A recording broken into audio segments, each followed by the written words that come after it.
You sit down ready to read a short chapter before bed. You hand your child the book, expecting a cozy moment, and they freeze.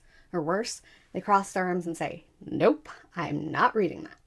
And suddenly, this little reading window you carved out turns into a full-on standoff.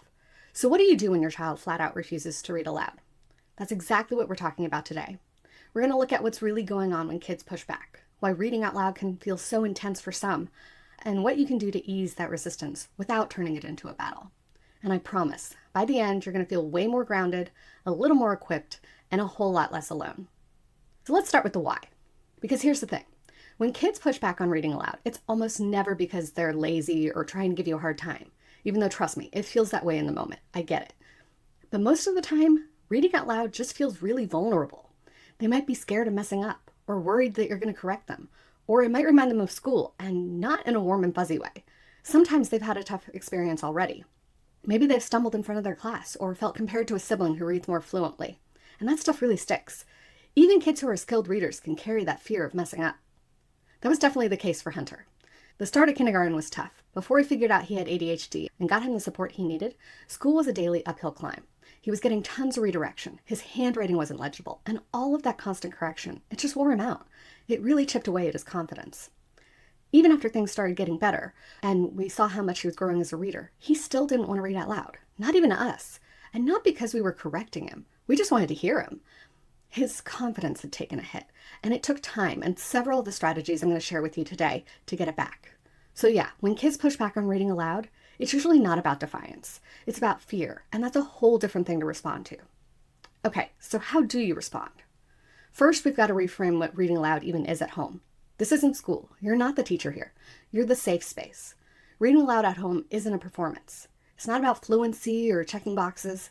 It's about connection. It's about sitting side by side, sharing a moment, even if that's for just a few pages. So instead of, "Okay, your turn, read to me," try something like, "Want to read this one together?" Or, "I'll read the first page and you can jump in when you're ready." You can take turns reading pages, or try echo reading where they repeat after you. Or you can switch things up. You read and they jump in with sound effects. All of that still counts. Reading aloud at home doesn't have to sound perfect. It just needs to feel safe. Now let's talk about the strategies that you can use to ease resistance and make reading aloud feel less like a chore and more like fun. One of my favorite tips? Start with the silly stuff. I'm talking about joke books, comics, anything that makes them laugh.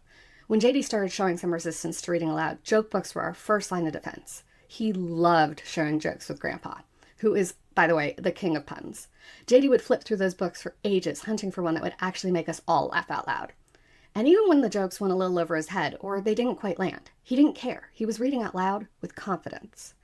You can also try using familiar books that they've read a dozen times. That familiarity takes off a lot of the pressure and gives them a huge confidence boost. If that's still not enough, let them follow along with an audiobook, or model reading aloud yourself while they're doing something low-key like building with Legos or coloring. It gives them a better idea of how reading aloud is supposed to sound, so when they give it a go, they have a jumping off point. You're not asking anything of them right away. You're letting them switch into the reading role when they're ready. Sometimes the change of scenery can go a long way too. For example, reading with a flashlight under a blanket can be a total win. Reading outside? Hey, that's something new and different. Make it fun. Let it feel like an adventure, not something you're asking of them. And if your child gets winded or overwhelmed easily, don't forget that building stamina is part of the process. The Reading Stamina Tracker Kit can give you and your child the opportunity to see those small wins really add up. If they can read for 2 minutes today, that's a win, and you can build from there. You can grab the free Reading Stamina Tracker Kit at the link in the description. Now I know reading aloud can totally feel like a fight sometimes, but I also know it's worth sticking with because it gives you a glimpse into what's really going on, what's clicking, what's still a little tricky. But even more than that, it's a way to connect. If it's just a silly joke, a single page, or reading to a sibling, and I know that may hurt that is not you, but hey, it's a start. If your child isn't ready to read out loud yet, that's okay too. It doesn't mean that something's wrong. It just means they need a little more time, a little more safety, and a whole lot of connection. You're not failing them. You're doing the work. You're showing up. You're creating that safe space. And that matters more than anything else, even if it doesn't always feel like it. Hey, before we wrap up, if you're heading into the school year hoping this will be the year that reading finally feels easier, but at the same time you're secretly bracing for things to get a little chaotic, you're not alone.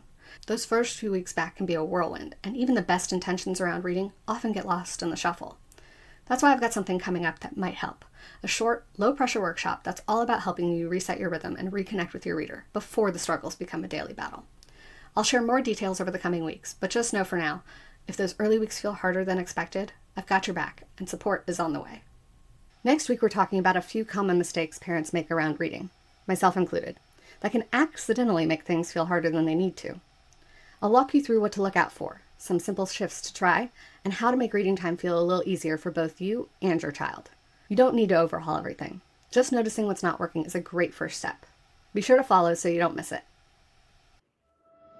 Thanks so much for tuning into today's episode. If you're loving the Engaging Reluctant Readers podcast, I'd be so grateful if you take a second to leave a rating and a review on Apple Podcasts. It helps more families find their way to feel-good reading wins and real-world strategies that work. And if today's episode resonated with you, especially around building your child's stamina and confidence, you'll definitely want to check out the Reading Stamina Tracker Kit. It's totally free and gives you a simple way to track small, meaningful progress with your child over time. You can grab it now at bit.ly/RSTrackerKit. And for even more support and practical strategies, check out the Motivating Reluctant Readers Guide. You'll find the link for both in the description. Until next time, this is Ellen Westbrook, cheering you on through every small step, every silly read aloud, and every bedtime book battle that you're gently turning into a win.